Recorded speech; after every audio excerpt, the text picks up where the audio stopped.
Question 9.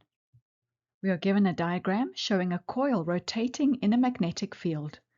This arrow shows the direction in which the coil is rotating. It is rotating clockwise. As the coil rotates through the magnetic field, the magnetic flux through the coil continually changes. This changing magnetic flux causes an induced EMF or voltage in the coil, and current is induced. This is electromagnetic induction. Now the direction of induced current changes every half rotation, so the generator produces alternating current. The first question asks us to find RMS potential difference.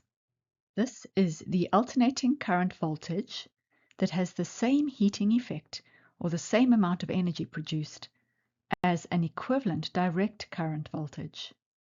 Next, we must find the magnet's polarity at X. We can use Fleming's Right Hand Rule for generators. We can see in the diagram given to us that the induced current is traveling out of the page in the coil towards us, so we must put the middle finger pointing in this direction.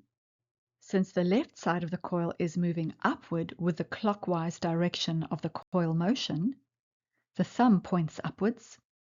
From this, we can deduce that the pointer finger, which is pointing to the left, must be pointing from north to south, as magnetic field lines point from north to south.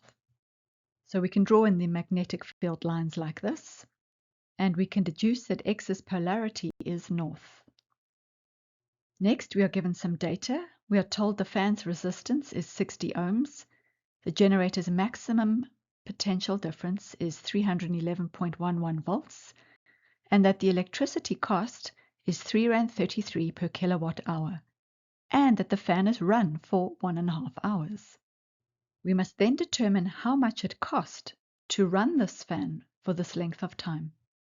First, we must calculate the RMS voltage. We take this equation, RMS voltage is equal to the maximum voltage over the root of 2, which is for sinusoidal AC current. Substituting the maximum voltage, we get the RMS potential difference of 220 volts. Next, we calculate the power used by the fan using P equals V squared over R.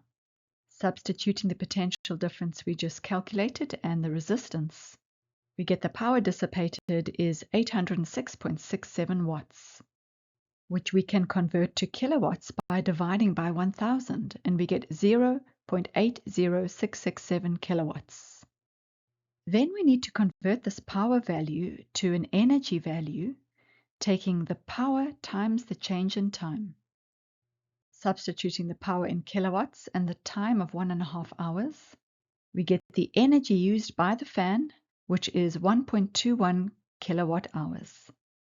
Lastly, we can multiply this value by the cost per 1 kilowatt hour to get the total cost. And we find that it cost R4.03 to run the fan for 1.5 hours. Then we are asked to draw on the given axes the graph when the rotation speed is doubled. Doubling the rotation speed means twice as many rotations per second, so the frequency doubles.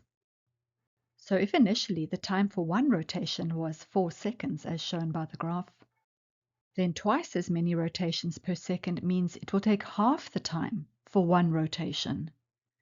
And when the coil rotates faster, it cuts the magnetic field lines at a greater rate. Therefore, the rate of change of magnetic flux increases. And according to Faraday's law, a greater rate of change of magnetic flux produces a larger induced EMF.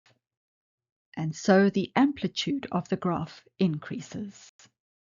Finally, the last question asks us how to convert this AC generator to a DC generator.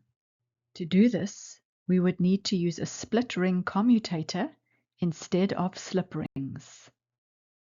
This is because the split ring commutator will cause the current in the external circuit to remain in the same direction instead of reversing every half cycle.